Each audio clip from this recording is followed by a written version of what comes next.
जब भी किसी से यस बैंक को लेकर बात शुरू होती है तो वो दूर तलक जाती है। निवेशकों को वो दौर याद आता है जब ये शेयर 400 रुपए पर उड़ान भर रहा था, और वो भी जब ये धड़ाम से नीचे गिरा था। लेकिन पिछले एक साल में इस शेयर में 36% की मजबूती दिखाई दी है। ऊपर से बैंकिंग इंडेक्स जो है वो ऑल टाइम हाई पर है। खास तौर पर पीएसयू बैंक्स में अच्छी खासी तेजी देखी जा रही है। तो ऐसे में इन्वेस्टर्स के मन में सवाल तैरने लगे हैं कि क्या यस बैंक अपने पुराने वाले लेवल पर पहुंचेगा, क्या ये शेयर फिर उसी तरह से फर्राटा भरेगा। इसी का जवाब ढूंढने के लिए मैं आपके बीच हाजिर हूँ। नमस्कार, मैं हूँ हर्ष शर्मा और आप देख रहे हैं बिजनेस टुडे बाजार।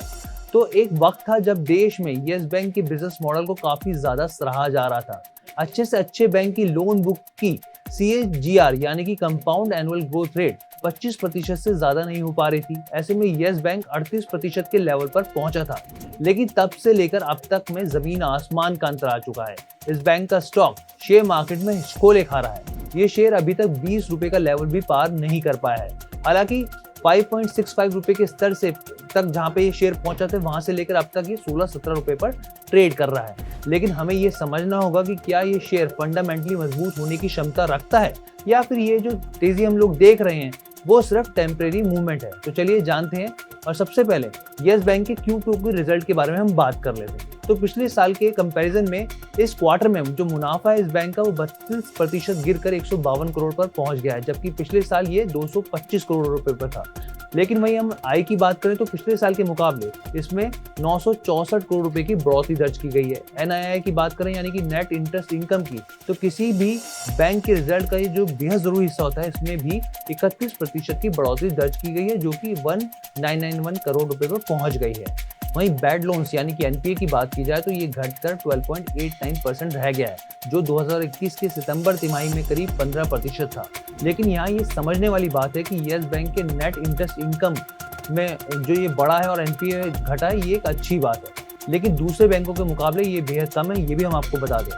अब हम बात करते हैं कि इस शेयर के रिटर्न की। तो अगर पिछले एक साल का देखा जाए, 6 महीने का और 3 महीने का देखा जाए, तो बड़े ध्यान से इसके रिटर्न को ऑब्जर्व कीजिएगा। तो यस बैंक का एक साल का जो रिटर्न है वो करीब 36% है। तो वहीं 6 महीने का रिटर्न जो है वो 28% को जो है हमें देखने को मिला है। वहीं अगर सिर्फ बीते 3 महीने की बात की जाए तो ये करीब 3% के आसपास है।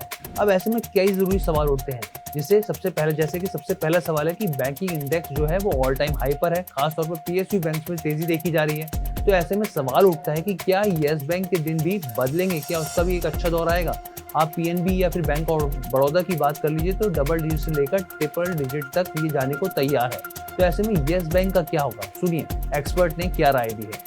यस बैंक में जो है पीछे रह गया है। यस बैंक क्यों, इसके अगर बारे में बात करें तो यस बैंक में लोन ग्रोथ कमी देखने को मिल रही है। लास्ट क्वार्टर के रिजल्ट्स को अगर देखा जाए, सारी बैंकों में लाइफ हाई रिजल्ट्स दिए हैं, यस बैंक में म्यूटेड रिजल्ट दिए हैं। लोन ग्रोथ सारी बैंकों में 20% के ऊपर देखा जा रहा है, यहाँ पर 11% की लोन ग्रोथ है। अगले साल, इस साल पूरे फाइनेंशियल में मैनेजमेंट कह रहा है 15% की ग्रोथ हो सकती है।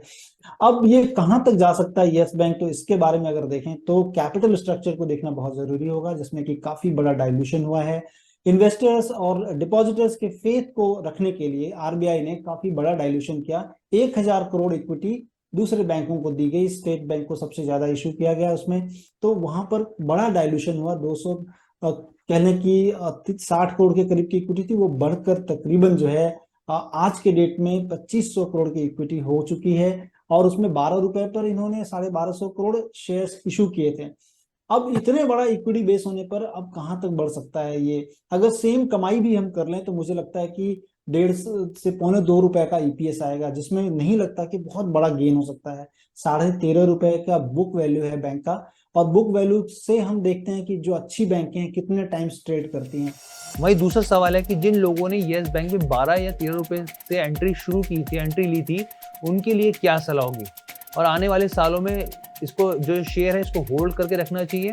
सुनिए संतोष जी ने इस पर क्या कहा। ठीक है, जिन लोगों ने 12 रुपए पर ले रखा है या 13 रुपए के आसपास लिया है, तो डेफिनेटली अभी होल्ड कर लें, मोमेंटम को राइड कर लें। जैसा मैंने कहा कि अगर मोमेंटम मिलता है, 18 के ऊपर चलता है, 21-22 रुपए तक जा सकता है, तो वहां पर आप प्रॉफिट बुक कर सकते हैं अपना, और अभी एज ऑफ नाउ होल्ड करें। मैक्सिमम अगर आप देखेंगे बहुत सारा, अगर पूरे ऑप्टिमिस्टिक सिनेरियो को हम फैला लें पूरे स्टॉक में, और अगर इनका NPA भी सब खत्म हो जाए और पूरा जितना ऑपरेटिंग प्रॉफिट है वही इनका नेट प्रॉफिट हो जाए, उस केस में भी और 3.5 टाइम्स इनके बुक को वैल्यू भी कर ले हम, तो तकरीबन 45 से 47 रुपए से ज्यादा स्टॉक में वेरी ऑप्टिमिस्टिक सिनेरियो, जो कि अनलाइकली है, उससे ज्यादा हो सकता है। तो मुझे लगता है कि आपको जहां भी मोमेंटम मिले यहां से निकलना चाहिए। अब आपको ये तो क्लैरिटी मिल गई कि येस बैंक के शेयर फंडामेंटली मजबूत हैं या फिर फौरी मूवमेंट है उनके शेयर में, लेकिन ये आपको तय करना होगा कि येस बैंक में बने रहना है या फिर निकलना है। हमारी राय है कि कंपनी के बिजनेस को अच्छे से आपको स्टडी करना चाहिए। जब भी आप किसी कंपनी में शेयर में निवेश करें, शेयर के मूवमेंट को ट्रैक करना चाहिए, बैलेंस शीट को देखना चाहिए, कंपनी का मुनाफा, आय, नुकसान, इन सब चीज़ों का ध्यान रखना चाहिए। इसी तरह के क्वालिटी कंटेंट को देखने के लिए देखते रहिए बिजनेस टुडे बाजार, और हाँ, चैनल को सब्सक्राइब, लाइक और शेयर करना मत भूलें।